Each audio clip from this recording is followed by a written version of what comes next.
Hello again, listeners, and welcome back once more to the Leading with Integrity podcast. Today, I'm going to be talking about entrepreneurship, leadership, business, life decisions, the power of abundance versus scarcity, all kinds of weird and wonderful and new topics. And my guest for this excellent conversation, this tour de force, if you will, is John Mendez of the Walk to Wealth podcast. He is a podcast host. He's been a social media guru. He's a real estate agent, an investor, and of course, an entrepreneur. So we're going to be quizzing him on all sorts of things about those many, many different jobs that he's held and things that he's done. So it's going to be an interesting one.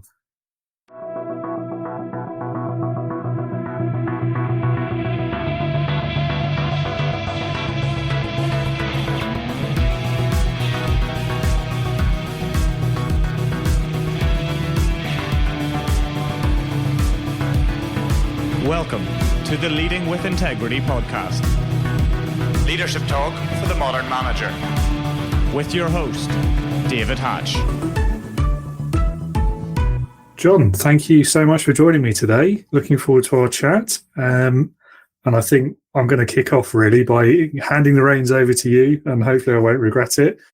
Just to introduce yourself to listeners, tell us a bit about your background and what you do. Yeah, well, first of all, thank you so much, David, for the opportunity. I'm excited to see where our conversation takes us today. My name is John Mendez. I'm the host of the Walk to Wealth podcast, where I enlighten and empower young adults to build wealthy, abundant lives.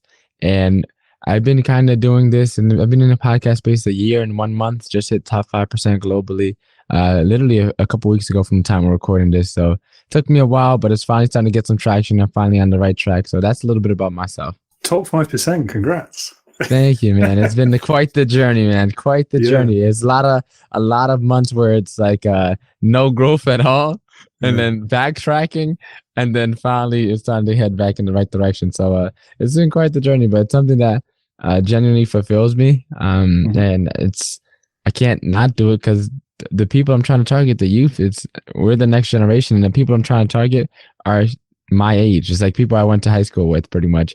A lot of young people have this wall that they put up when someone older tries to give them advice, because it's like, oh, it wasn't like this when you were growing up. You don't understand me. Well, it's like, I understand you because I was in high school when you were in high school.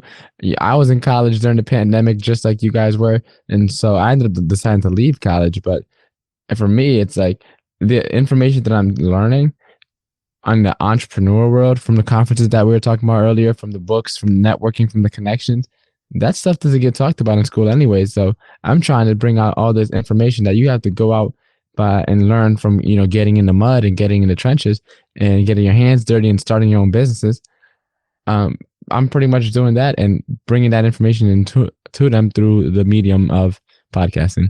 I mean, I think you're maybe downplaying yourself a little bit there by saying you're a podcast host. I mean, I was reading your biography earlier.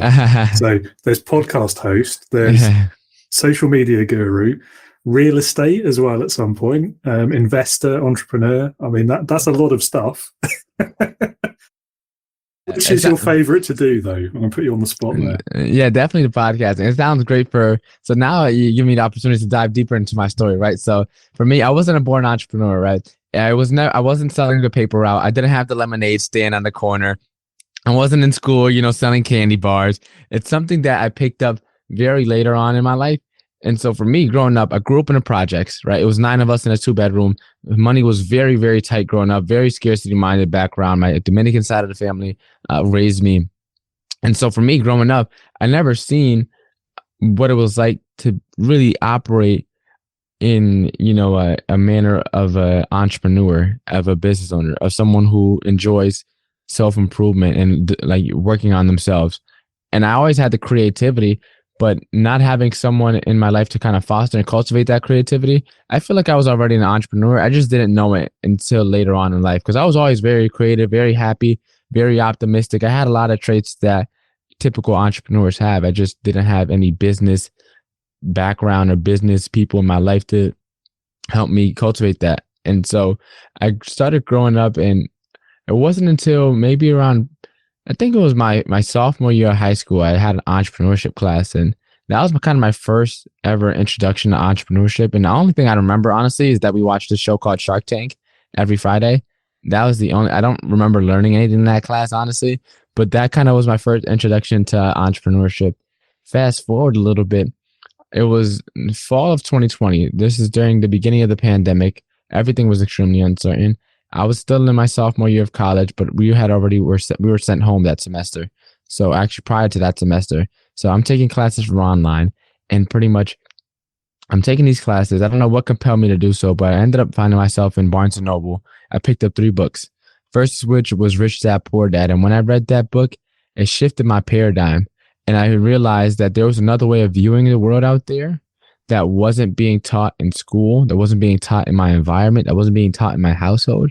And I'm someone that's genuinely curious and I love learning, but you have to make it, put it in context, right? Is this going to be valuable towards my life? And most of the stuff that you're learning in general education courses is literally useless and pointless. It's just about passing so you can get to year 3 when you actually start your actual business courses or whatever major you decide to major in.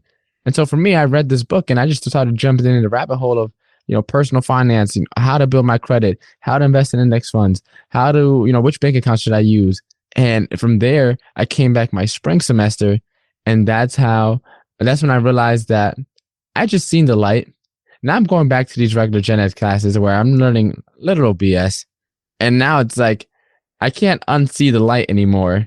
And at a time where I think the pandemic this is around February 2021. So the pandemic is already, taking the world by storm and is running rampant. And like in a time where everything is extremely uncertain, the only thing I'm certain of is myself. So why not bet on myself and figure it out? So I decided to drop out of college.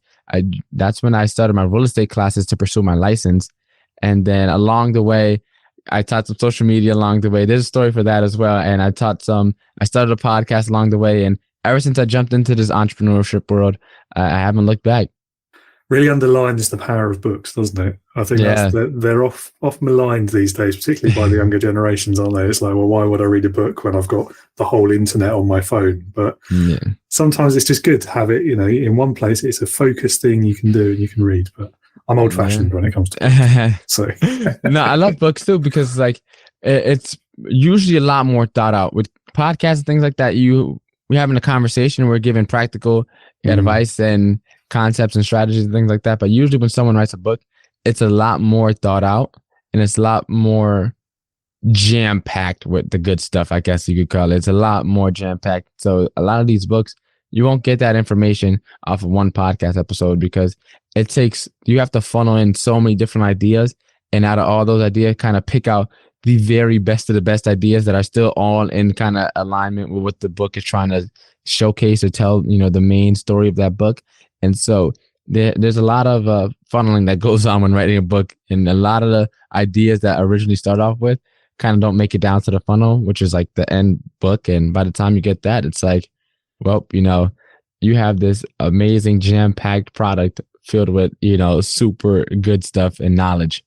Absolutely. And it's structured in a way that makes it easier to kind of take it on board and retain it as well. Whereas with a conversation, it's a lot more random, isn't it? Yeah. Okay. So let's skip forward again then to the podcast. What made you start Walk to Wealth? And where did the name come from as well? I'm curious about that. Yeah. So for me, it was around summer of 2021. Now, this is about 4 or 5 months after I decided to leave school. I was working about 70 hours or so, studying for my real estate class on the side as well. And me and one of my guys, we just always used to hop on FaceTime, talk about life, goals, things we wanted to accomplish. And one day he was like, hey, bro, maybe we should start a podcast. And I was like, you know what? That's not a bad idea. So long story short, he ended up going back to college. I had already left school at that point. I was working 70 hours, so our schedules didn't match up at all whatsoever. But I still wanted to move forward. And for me, I knew that a lot of people wait until they become successful to start giving back. And I wanted a medium where I could document my journey in real time, but also share the things that I have learned and share my expertise and my experience, as well as the people that I can connect with. Because I've been very fortunate and blessed to be able to meet tons of cool people that are far more successful than I am, far later on later down the road than I am, and to kind of get the experience and knowledge and kind of pull that out of them in a way that is still applicable to the youth and still resonates with the youth. And it took me about 4 months of procrastinating. Then somewhere around November-ish of 2021, I finally came up with the name Walk to Wealth. And the meaning behind the name is for the 99% of us that aren't overnight sensations, it's a long walk to wealth. And some may walk faster than others, but what good is sprinting to the finish line if you pass out when you cross it? And so that's how the name came together. And wealth to me, I was very fortunate to learn that wealth and riches are two different things. So wealth to me is more so an abundance in all your areas of life, not just the monetary side of things, which people tend to fixate on. And December 2021, I dropped the trailer for the podcast. I procrastinated for too long because I couldn't think of a name. So once I got it, I was like, okay, go mode. I spent all this time stalling. I finally got this name. It fits. It tells a story. It sounds good. It rolls off the tongue nice. And so I got I got on Fiverr, got someone to create the logo and the artwork. And then I just recorded something. I already had the microphone and stuff kind of ordered from a couple months back because I was ready to go. I just waited so long. So once the name came, I just went, full steam ahead and just pushed forward. And then my first actual episode debuted on January 16th of 2020. Nice. What kind of topics do you cover typically? What sort of guests do you have? So for my main two, for the most part, is real estate investors and entrepreneurs, because real estate has built the most millionaires and business ownership has built the most billionaires, right? It's the two greatest way, not only to make a good income and a good living, it's also the best way to take full control and full ownership of your life. And I feel that is a big part because a lot of people work and make a good income salary wise, but you don't have full control when you're not the decision maker, when you're not the visionary, the CEO. And even if you are the CEO of a regular company, usually most companies are publicly traded, so you have to adhere to the board, right? So there's not a lot of times where you can actually have full control of your life like you can when you're an entrepreneur or a real estate investor or agent. And for me, it's like, I want people to know that the traditional route, the conveyor belt, I like to call it, right? When you're born, you kind of put into school and then you kind of go along the conveyor belt and then you're put into college and then you go on, you get to your 9 to 5 and then you go on, you get to your 65 and you retire and then hopefully you have enough saved for retirement. Most people never get off the conveyor belt of life. And for the people that do want to, or the people that are on the conveyor belt and kind of questioning, like, what is life? What is this? Is this all I'm meant for? For those young people that want to get out and figure it out, it's like, there's a path over here. Come this way. Here, I've walked this, I'm walking this path right now. Come walk with me. Come, I'm shining the light to everyone that kind of has realized that the traditional path isn't going to really serve and fulfill them. And for that specific group of people, it's like really helping them get to that next step and helping them navigate the world of entrepreneurship, because it's hard. Like a lot of the stuff is in books and in podcasts and in YouTube videos. But now, before it was an issue with accessibility to information. Now it's an issue with trying to, figure out who's actually credible and who's not, because there's so many gurus nowadays. It's like, for me, it was like something where I just wanted to be transparent, showcase what I'm doing, how it's going on for me, and share the information that I'm learning from all these people that have walked the journey long before I was probably even born. Yeah. And do you think the group of people who want off of the conveyor belt, do you think that is getting bigger, that group? Because we hear and read headlines, you see, particularly in the context of the Great Resignation, you see about people changing their priorities. They don't want to do that 9 to 5 anymore. They want the freedom of controlling their own work life, their own business, or whatever that ends up being.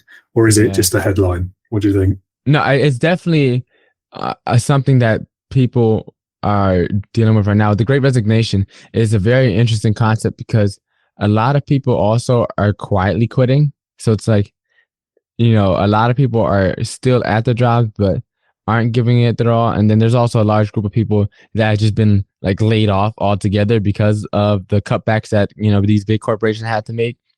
So a mixture of, people actually quitting and then people getting laid off and then people quietly quitting. It kind of put together this giant storm that we're kind of dealing with right now. I think there's two kind of schools of thought. I think there's people who feel entitled to receiving, fair compensation or whatever, blah, blah, blah. But I'm very much of the other school of thought, which is do more than you're paid and eventually you'll be paid more than you do. And so I feel like a lot of people in that in the Great Resignation, a lot of these people just don't want to work more. It's like, oh, I'll do the job description and that's it, right?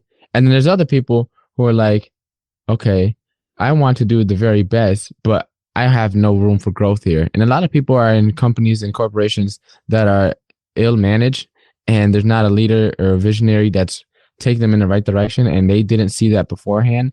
So I think it's a lot is coming to light now, and people, because they had so much time to sit at home, because we've made so many technological advances within this short, condensed time frame, it's made people really question how everything is going. And now that the Great Resignation is already, I think we're in the later stages of it now, but it's like now people are just starting to realize like, hey, if I can do this from home, or if I can do this from X, Y, Z, and I can spend more time than a family, a family divided is a family, that's easily conquerable.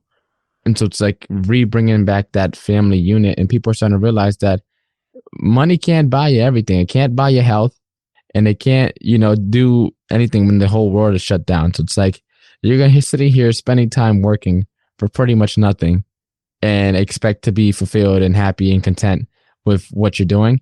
And now it's like, with all the, as I said, the access to information being so readily and easily accessible to everyone now, it's like, well, maybe I could do something on the side. Maybe I could try this entrepreneurship thing out. Worst case scenario, I'll always go back to the job. But it's like, it's now giving people an opportunity to try. And some people were, frozen. Some people were in, fight, flight, or freeze. Some people froze during the pandemic. And then there's a lot of people like me who woke up during the pandemic, and some people may have jumped all in, kind of like what I did. Some people may have like eased their way into it, but it definitely opened a lot of eyes to a lot of things that we probably didn't spend too much time thinking before. Yeah, there's a lot of interesting things in there. Quiet quitting, I find particularly, I don't know, it just puzzles me. I think maybe I don't understand what it is or what people mean when they say it, but to me, it's people only doing what their contract requires them to do. Yeah. Now, to me, that's just doing your job. Yeah. Isn't it? Like, I don't understand why, what leg the business owners have to stand on by having a go at someone for doing their job.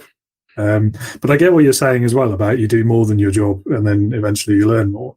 And that was very much me for most of my early career. That's what I thought. That's the way I did it. And it sort of happened, but I don't know if it still would today. That's the trouble. It's a funny one. I was interviewing someone yesterday on my show, and she was telling me, this is like super profound. And pretty much it's like, there's three things that we put ourselves in. We have a job, a job, and that's when you pretty much, you show up, you clock in. As soon as you clock out, you don't spend any time really thinking about it. You're not reading books to try and grow in advance. It's like pretty much like a cashier, a cashier. And it doesn't have to be a job like that, but just any job where you just go and clock in. You're only there for while you're there, and outside of there, you're not spending any time thinking. You're doing the bare minimum. That is your job, right? Your career is something that you go in, you clock in, similar to 9 to 5, right?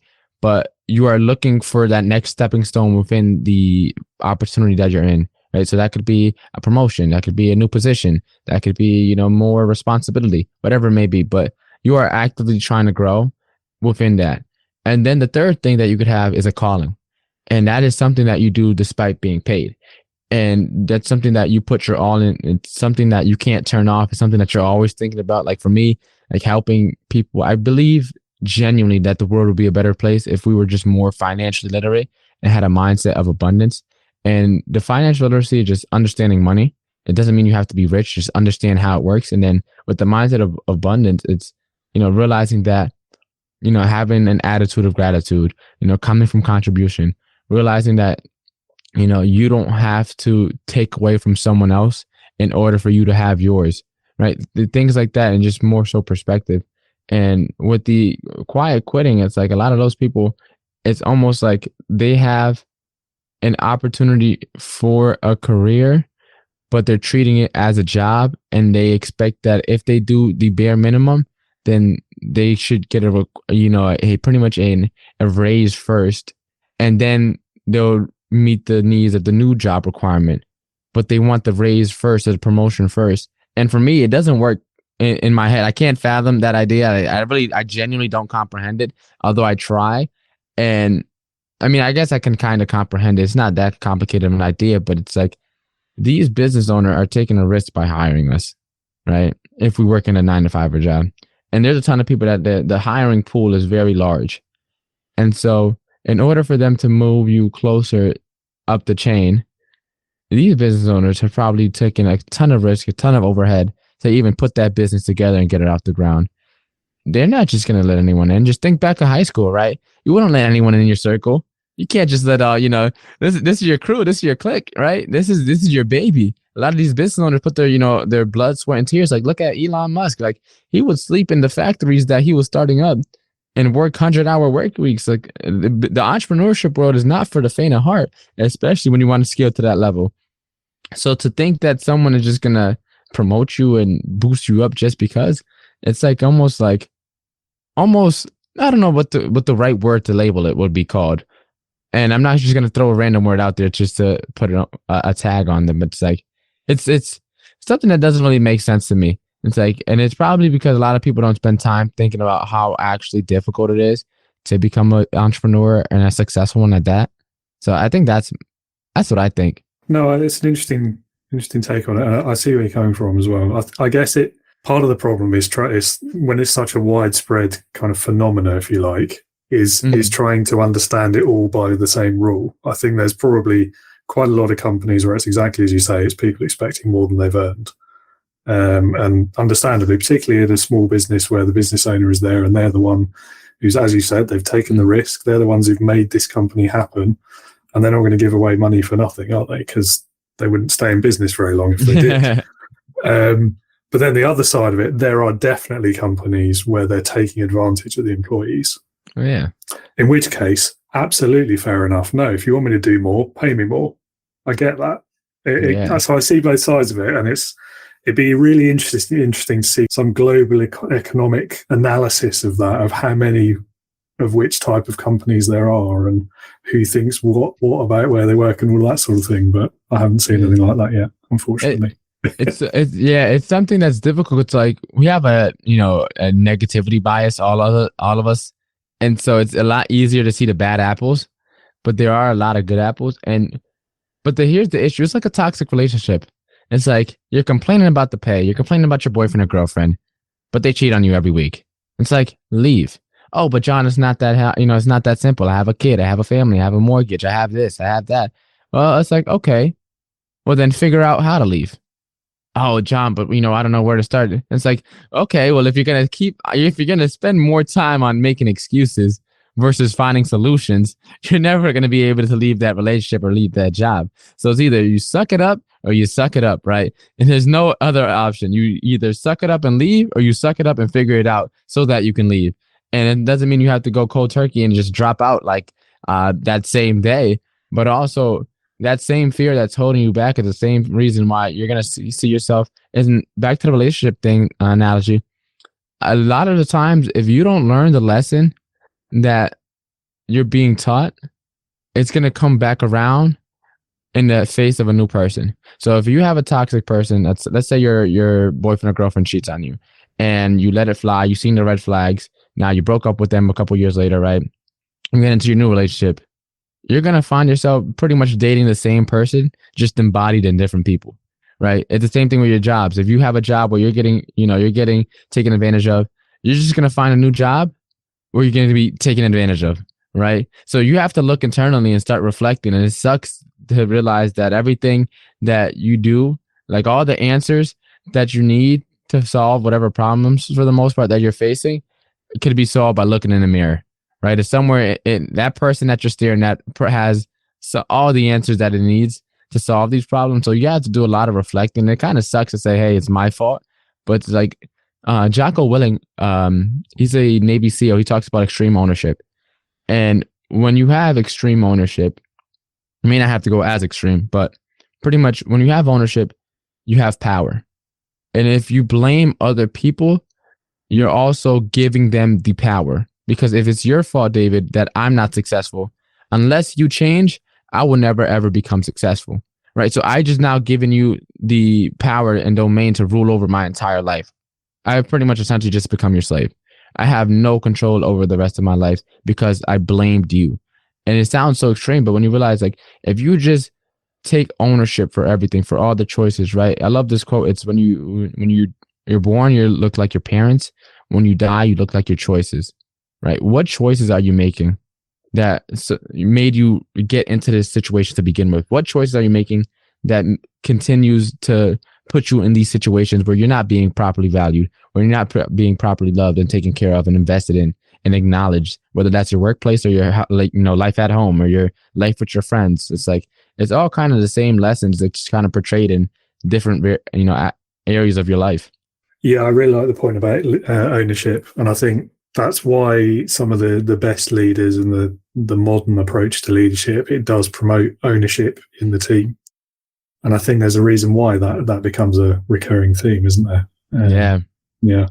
And I mean, as far as putting up with the rubbish job and always complaining about it, I guess everyone's different, aren't they? They've all got their own level of tolerance of what they'll put up with before they'll actually take action and do something about it. Yeah. But, companies are like people at the end of the day. They're all different. So if you don't like the one you're at, go and find another one. Exactly. and find another one with someone that, it has the same values as you in terms of, where they want to go. Don't just look for a paycheck. And what, things like, I'm not sure what you guys have over in the UK, but like over here in the States, it's like we have this thing called like Indeed. It's like job finders. And, just get some of these job finders, look on the side, starting doing some negotiation. And you have to negotiate properly, though. You can't just show up to your boss front door like, hey, I just got this offer from so-and-so company. Either pay me or I'm headed out the window. That definitely leaves a bad taste. And there's a certain way to go about it. But if you want to know, get what you're worth, then you have to, we're all salespeople at the end of the day, right? Every single person is a salesperson, whether you're good at it or not. That's a whole nother question. But you have to sell yourself to your employer. You have to sell yourself to your significant other. You have to sell yourself to your friends. And it's not your traditional like sales, like, hey, I'm going to close this guy. What are some good, objection handlers? But pretty much essentially it all is objection handling in sales, right? Let's say you meet a person, you want to become, let's say you meet a potential business mentor, right? You have to sell to them why it'll be worth their time to invest in you, right? And if you can't get that across, it's because you're a poor salesman, right? Even with dating, if you can't get the other person's attention, it's because you didn't sell the vacation, right? You didn't sell the package, right? Why would they want to invest their time and their energy into this when you didn't figure out what their pain points were and you didn't show them how you could help solve it by them dating you, right? Or by you starting that business, or by you seeking that mentor and engaging that mentor-mentee role, like whatever it is, it's all sales. So figuring out how to get what you're worth is more about how to properly. It's all about perceived value, right? If you say, hey, I do XYZ, and if Joe Schmo comes and say, I do XYZ, yeah, it could be a very valuable skill set, but now you're just Joe Schmo. And now if Joe Schmo undercuts you, now you just lost, pretty much that job opportunity because Joe Schmo does the same thing for less. Now you're a commodity.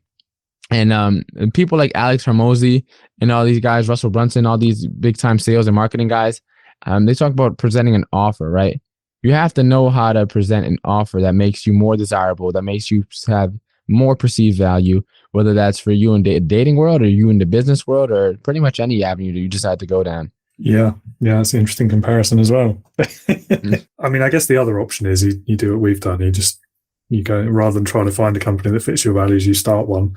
Yeah, it's always going to fit your values because you say what they are, don't you? So yeah. Unless you start giving up equity, then it's that's a whole nother ball game because now that company slowly but surely starts to not become yours anymore. Well, yeah, true. Maybe there's a disincentive to success there. Then I don't know, but I mean that probably leads quite nicely into the question I'm going to ask you now, which is people talk a lot about the importance of finding your why. There's some pretty famous books and leadership types who talk about that and following your passion in work. And I guess that's connected to what we've just been talking about, isn't it? But how does your passion and your why, or how can it lead you astray? When is it not necessarily helpful? Yeah, and so I'll start off with the passion one because it's always easier to answer. With passion, if you look up the dictionary definition, according to Oxford, the definition of passion is a barely controllable emotion. And so passion is a good thing, but where people get it wrong is that they make it the North Star. They make it their compass. They make it the thing that they orient their entire life around. And it's even shown, and I apologize for bringing up, dating analogies all the time. I don't know why, Is there something on your mind, John? I'm actually going to go see my girlfriend after this. But that might be why. But with marriages, it's been proven that marriages that are based off of passion once people get older, they're more likely to end in divorce, right? Because once the passion is gone, it's like, what's left? It's like building your house on sand. You're still on the beach, right? You still have the beachfront house. It's beautiful. But as soon as high tide kicks in or you get a little bit of a storm, that whole house is going to come crumbling down. So it's great to have your passion. It's good because it can help kind of steer you in the right direction and give you signals to know which path to head down or which paths would probably be more worth pursuing. But to make that the orienting thing that you base your entire life around is essentially you building your house on sand. So that's why your passion can lead you astray. Now, as to your why usually is tied to another person or a thing, right? It's usually, in most cases, if you ask, I guarantee you ask 10 people, what's their why or who's their why, it's always going to be a person, right? And usually the person is not themselves. So it's like, if you put yourself, and it's one of those quotes, you put too much of anything is a bad thing, right? So if you constantly put others before you, I'm going to use a kid analogy, right? Let's say you have kids, you just started your business, the kids are just born.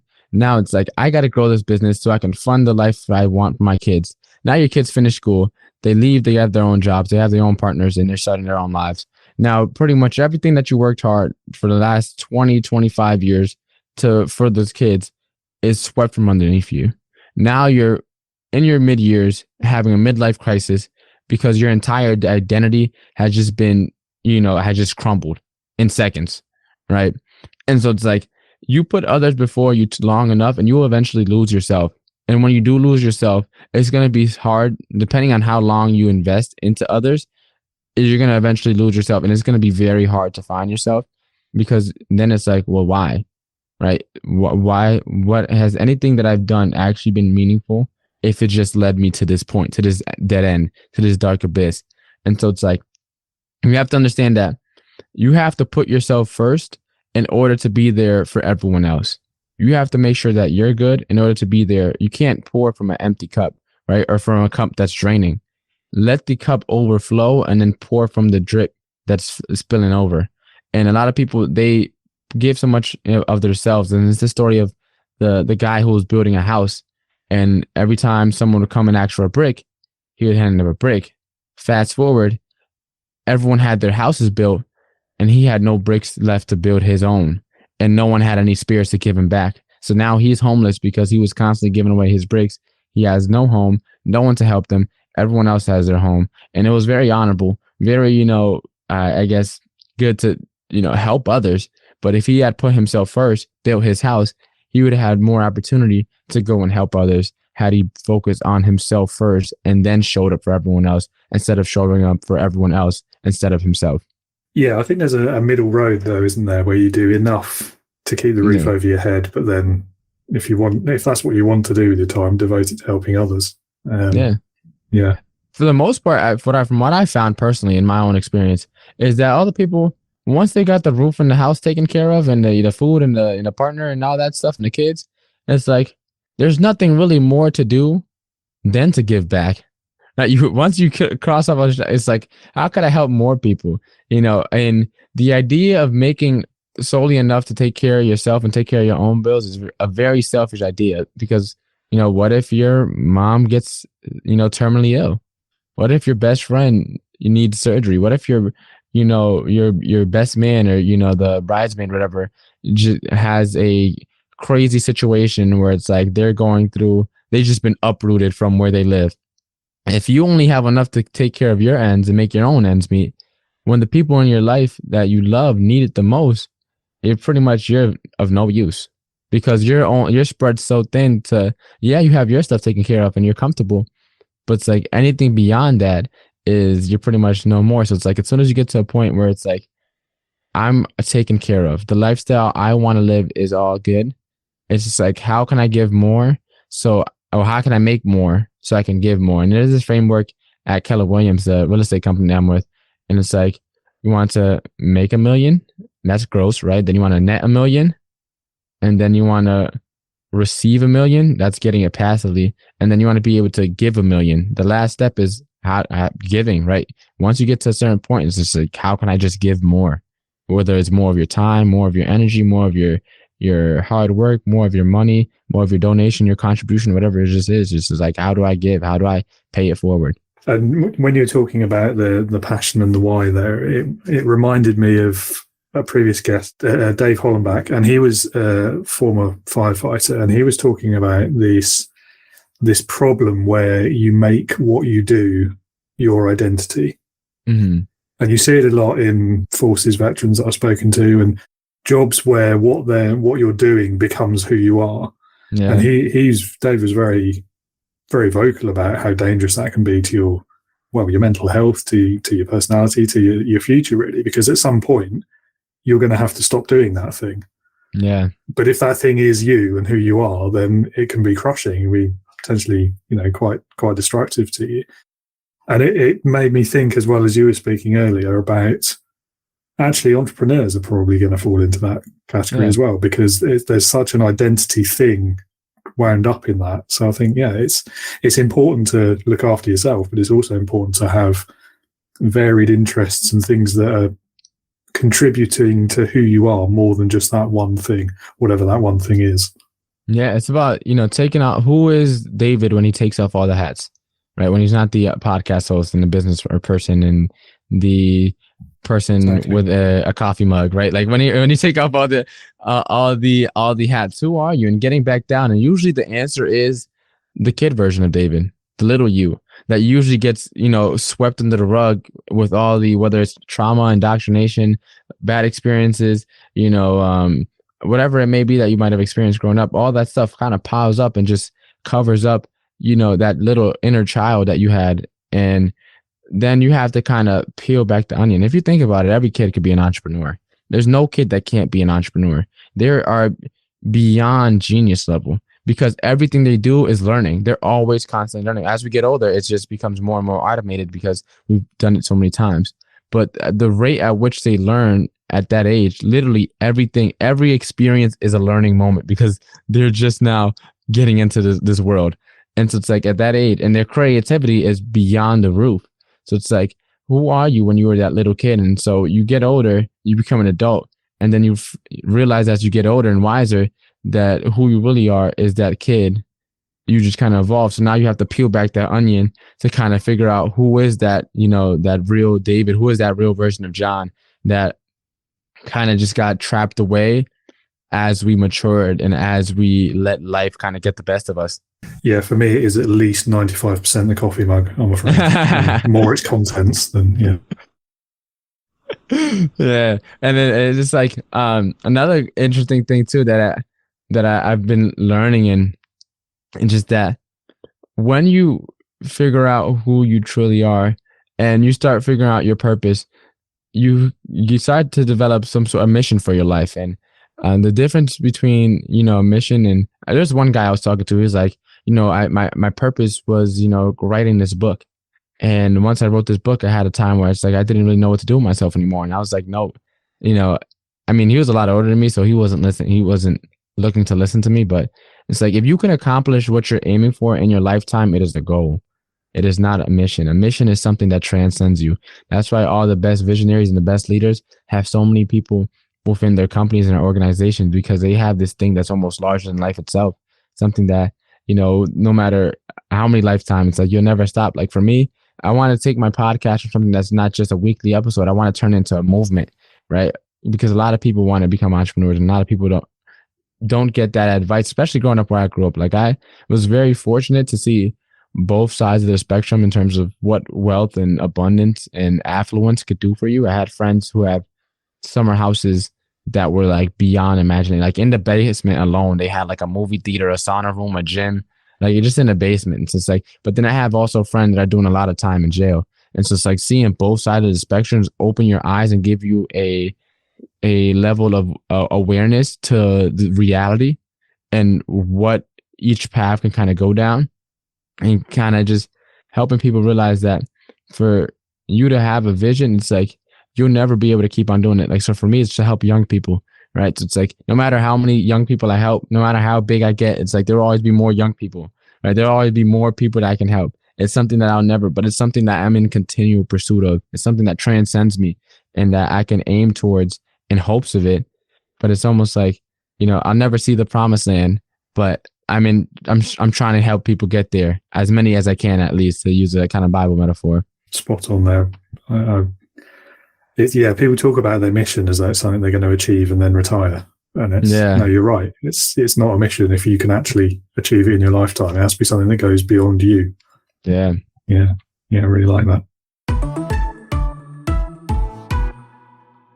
Let's talk a bit about leadership before we run out of time. Yeah. So what's the biggest leadership lesson that you've taken from all of your various careers so far? Yeah. I think the biggest lesson in leadership is definitely to lead by example, right? It's the simplest, but it's also the best because there's so many people that really just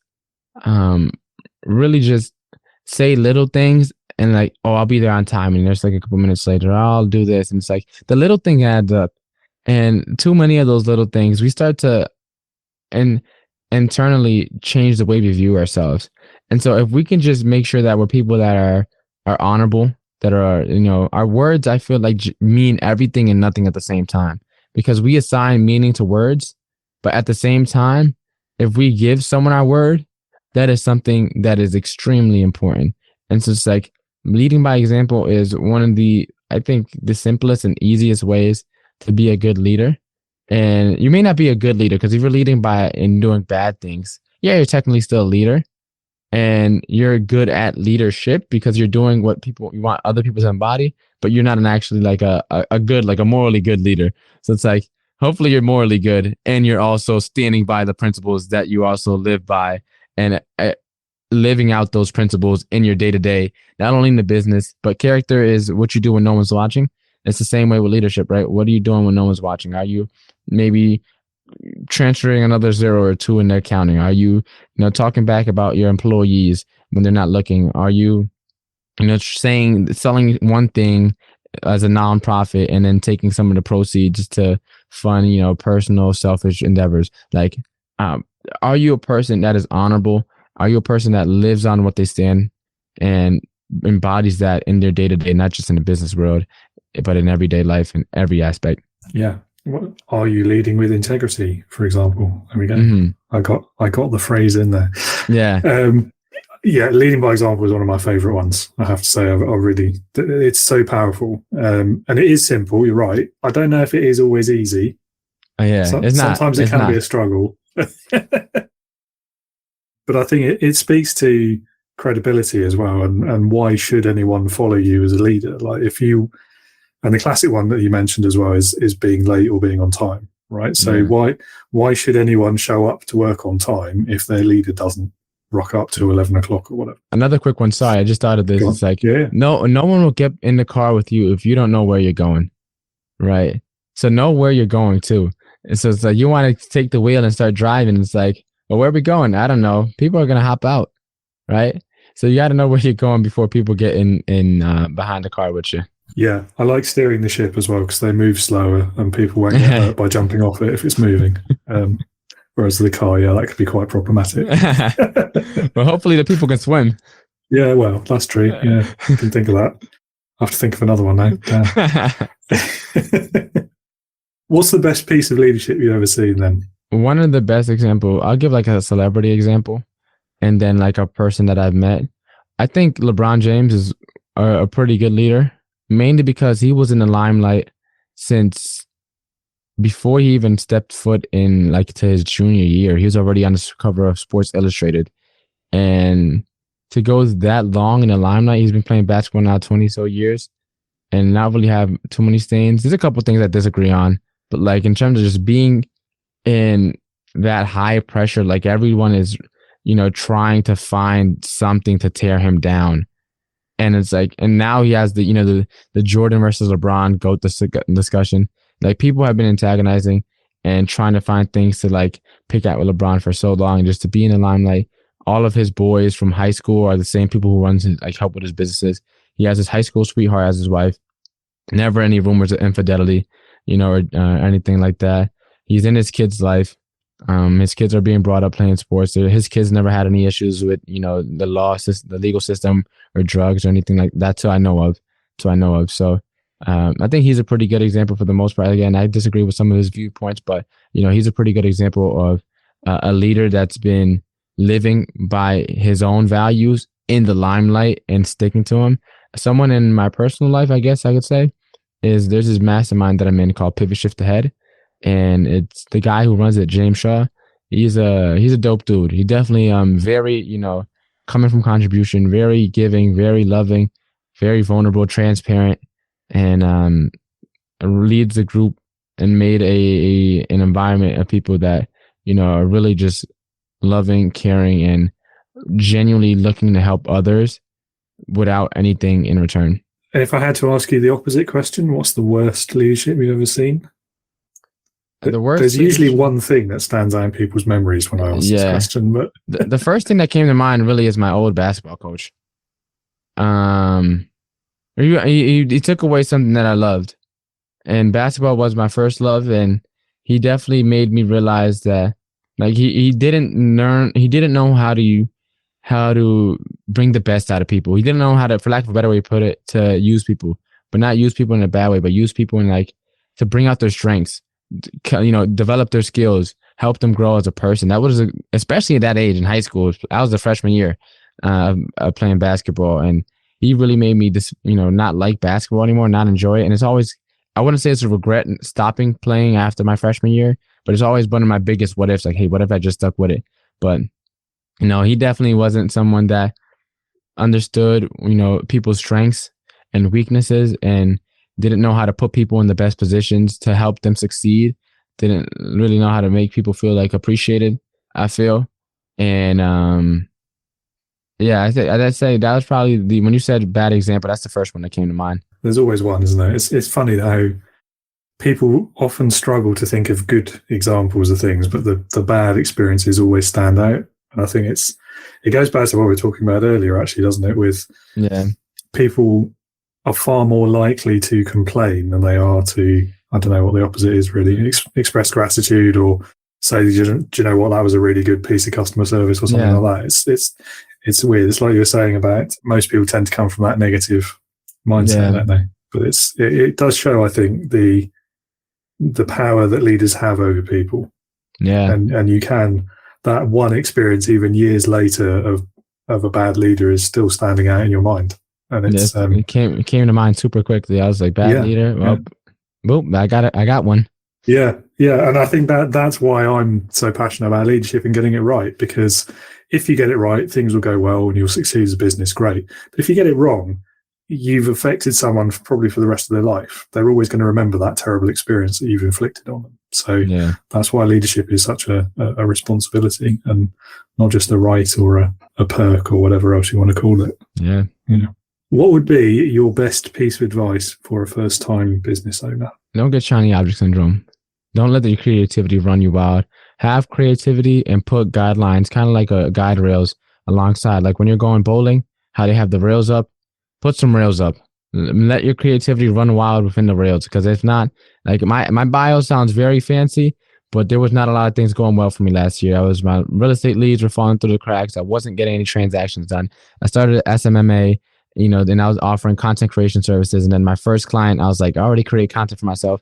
I really hate doing this for other people, right? So I scrapped up the idea for the SMMA, right? And then I was doing a podcast. My numbers were going down, and I was still working at a restaurant, although my plan was to leave about, a year ago from the time we're recording this. And I'm still at the restaurant now. So I've been able to meet a lot of good people and get a lot of experiences, but definitely double down and niche down, because creativity will run you wild in the wrong direction and you will never even realize it. And it'll look like you're doing a lot because, you're getting things done in different areas, but mile wide, inch deep is never a good solution to running any organization. Yeah, I like that. Yeah, shiny object syndrome is such a cool phrase as well. Yeah. You say it and everyone instantly knows exactly what you mean.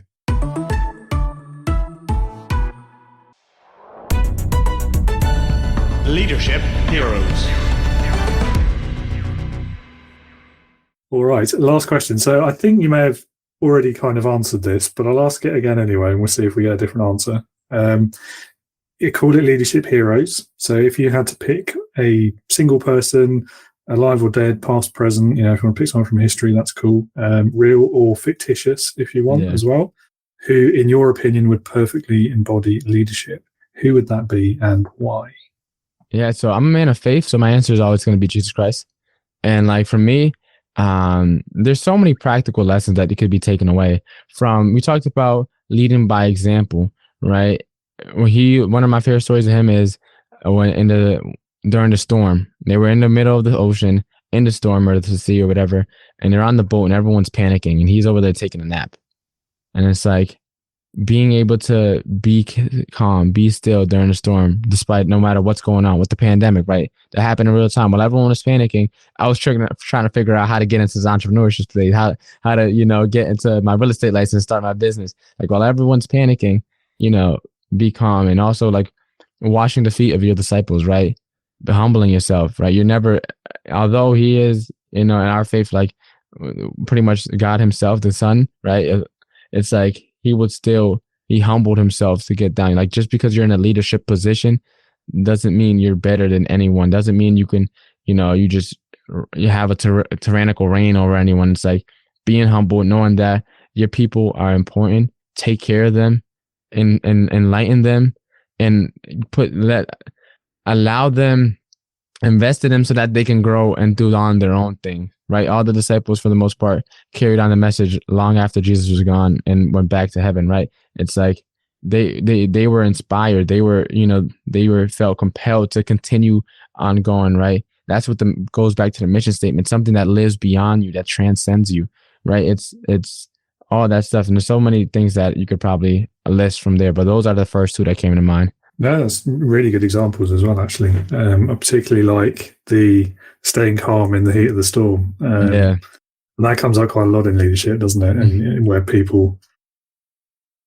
I don't want to say panic, but something goes wrong and they react in a way that isn't helpful. Yeah. And it's so important sometimes. Just take a breath and stay calm for everyone else's benefit, if not just for your own. Yeah, really good. Yeah, great pick. And I don't think we've had that one before either. So there you go. You've picked a new one. There's a first for everything, right? Yeah, definitely. Yeah. Awesome. Well, I think we're pretty much at the end. So the only thing left is to give you the chance, if you want to point people towards your podcast, if they'd like to learn more about you, or if there's an option to work with you or anything like that, feel free. Yeah. So for anyone that, first of all, thank you so much for the opportunity, David. I genuinely enjoyed this conversation, and the questions you asked me definitely helped me keep me on my toes, and put together some stuff on the fly. So thanks again for the opportunity. For anyone, if you find any value in this conversation, make sure to go check me out at www.walk2wealth.com, walk2wealth.com. That's where you can check out the podcast and find all my social links there and everything from there if you want to connect with me. Walk2wealth.com. Great. And I will put that address in the episode description as well so people can find it easily. And it's been a great conversation. Thank you so much for your time and for your insight, really. And thanks again, John. That was an awesome conversation. Really enjoyed myself with that one. And we covered all kinds of different things. So hopefully the listeners have found it interesting as well. If you would like to learn more, if you'd like to listen to Walk to Wealth, then the website address is in the description. So I highly recommend you give that one a listen. It's a great podcast. If anything you've heard today about leadership sounds intriguing, or it sounds maybe relevant to a challenge that you are facing in your own career, or perhaps you have managers working for you who also need some help, please do reach out to me and learn more about the Leading with Integrity approach to leadership. If you're working in a tech-driven business in particular, I'd love to hear from you, as I do have a brand new leadership program aimed specifically at first-time founders or new managers operating in tech-driven businesses. The link is also in the description. Click the button, take the first step towards making your leadership more effective, more successful, and more engaging with your team. That's all I've got time for today. Thank you so much, as always, for listening. And I hope you will join me again next time. In the meantime, remember, Be a leader, not a boss.